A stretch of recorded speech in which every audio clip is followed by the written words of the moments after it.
Ubani igama mfowethu? Hayi bizwa nguDavid. David bani? Moyo. David Moyo imidlalo yaFCON uyayibukela? Ngiyayibukela kakhulu. Injani ke nxa uyikhangele kungathini imidlalo siyibonile so far? Hayi AFCON ya this year ka 2023 actually anyo lenge ka 2023.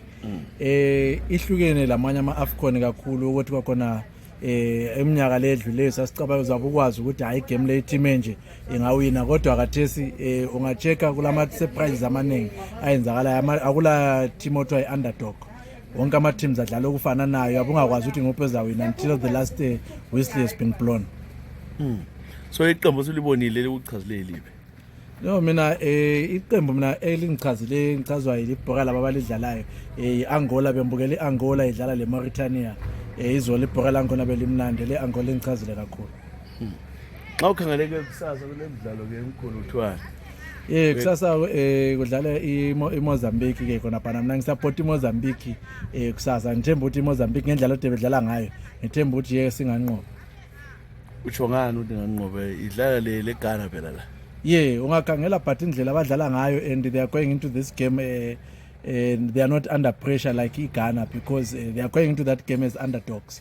So bona bala pressure for anything the chances of them winning are very high than our Ghana. So iqembu silibonile so far iliphi elihluphayo? Ubona lingayithatha inkezo le ngaphandle kwengane. Hayi ilokhuzeni le mbona ngathi iSenegal mina mbona ngathi iSenegal ngihambe yayithatha not ngokuthi badlala ibhora elihle udlula wonke ama team but winning a cup is about experience and knowing how to win it. So ngithemba ukuthi khona iSenegal yengayiwina sibili kakhulu kodwa bengilesifiso ukuthi amanye ama teams amancane la ngathi abuya akhula kube yiyo ayiwinayo la kungabi obvious ukuthi thathwa yiphi. Uthi bona kuncede ukuthi ibhola la yeAfrica njalo ama team angezela from 18 to 24.